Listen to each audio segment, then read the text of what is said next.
আপনি কি জানেন how to be more confident এই শব্দগুচ্ছটা ইন্টারনেটে সবচেয়ে বেশি সার্চ করা বিষয়গুলোর একটি? কারণ একটাই, আমরা সবাই চাই একটু বেশি আত্মবিশ্বাসী হতে। কিন্তু বেশিরভাগ মানুষ একটা ভুল ধারণায় আটকে থাকে। তারা ভাবে কনফিডেন্স মানে হলো একটা অনুভূতি। আর তাই তারা অপেক্ষা করে যেদিন ভেতর থেকে কনফিডেন্ট লাগবে সেদিনই তারা কাজটা করবে। কিন্তু সমস্যা হলো সেই দিনটা কখনোই আসে না।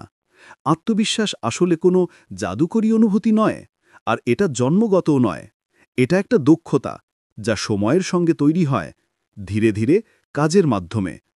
অনেকে বলে fake it till you make it, মানে আয়নার সামনে দাঁড়িয়ে নিজেকে বলো আমি পারব, অথবা সুপারম্যান পোজ দাও প্রেজেন্টেশনের আগে। কাজ করে, কিন্তু অল্প সময়ের জন্য, কারণ এগুলো মূল সমস্যাটা সমাধান করে না। সত্যিকারের আত্মবিশ্বাস আসে যখন তুমি বোঝো কনফিডেন্স ফ্লাইউইভ নামে একটা জিনিস, যার 4টে মূল ধাপ আছে: অ্যাকশন, এক্সপিরিয়েন্স, কম্পিটেন্স, কনফিডেন্স।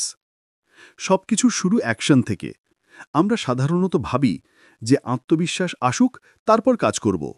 কিন্তু সত্যিটা উল্টো। তুমি কাজ শুরু করলে তবেই আত্মবিশ্বাস তৈরি হবে।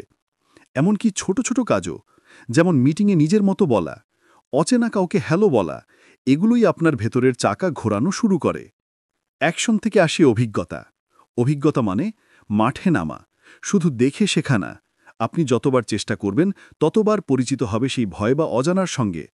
আর মস্তিষ্ক তখন সেটাকে ঝুঁটি নয়, পরিচিত কিছু হিসাবে দেখতে শুরু করে।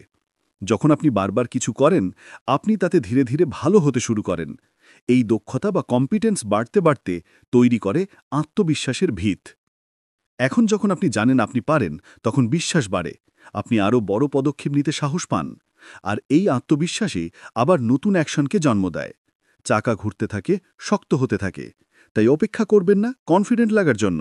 ছোট ছোট কাজ দিয়ে শুরু করুন আজই।